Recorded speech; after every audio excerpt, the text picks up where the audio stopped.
Life has been good to my family, to myself, but my folks had to sacrifice a lot to get the four of us all through school, and we all went to private schools, and we always wanted to give a little bit more than we got.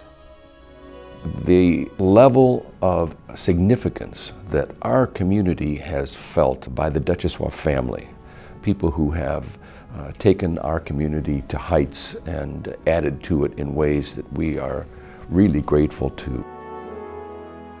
Well, St. Louis is described as the biggest little town in the United States, and it's for sure it is. In high school, there were Notre Dame nuns. Sister Janine brought me into drama, and she taught me that you can really probably do just about anything, even if it's not what you intended to do. And that's kind of permeated my life. We lived out in Beverly, the south side of Chicago. Then I went to Morgan Park Military Academy. The war broke out in December. I was called into service then in January. My 4 years in a military academy in high school, I learned discipline.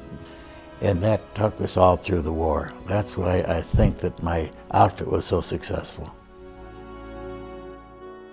After the war was over, first I wanted to go back to school. Second, my oldest son was born. Third, I didn't have any money. Fourth, I started working for my father-in-law. My daughter, Jennifer, was born with a brain problem, and one day at the age of 22, she bled. And they were able to keep her alive for 6 days. We thought she might make it, but she couldn't. Between my faith and my two sons, that got me through.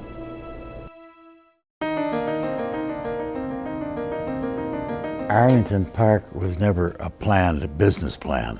After my wife had died, I'd never been to a Kentucky Derby. So I went down there and I ran into two people. They were putting together a syndicate to buy Arlington from Gulf and Western, asked me if I would like to join. I had wanted nothing to do with the racetrack. But in those days, you're young and foolish, and after a while, maybe by the fifth race, I said I'd take 10% and no more. About a month and a half later, I got a phone call from Joe Joyce. He said, come on down to the lawyer's office. Well, I got down there. Everything was signed and everything was ready to go, except no one had any money.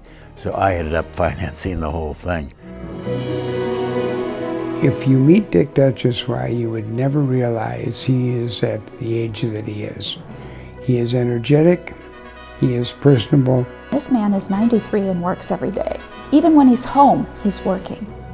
Well, I don't always work 7 days a week. Sometimes I take Sunday off. I've been given a lot. I kind of need to give back, and that is one of the Duchossois, the whole family. That's their motto. I invited Judi and Dick to think about coming and joining us here at Loyola, and Judi agreed to come on as one of our regents. On that basis, Father Garanzini invited Judi to be a trustee. I love it. I'm still learning. I love what Father Garanzini and Loyola is about. Father Mike invited Judi and Dick out to look at a piece of property out in Woodstock, Illinois. It was a place to do some experimenting with what we do in the laboratories with so many of our science courses, especially in this new and very exciting area of environmental sustainability. Out of that conversation grew the Duchossois family gift for the laboratory, the kitchen out there. Well, Loyola has done such a marvelous job in educating in all walks of life and in all subjects in life. In what little bit that we might be able to contribute to, we feel privileged that we can do that. They bring an aura of that spirit and that life wherever they are. And we're so honored that they are a part of us and that we are part of them. They both have this desire to help others. Our community and all of Chicago and beyond are extremely fortunate to have people that have that ability and the hearts that they have to give to others.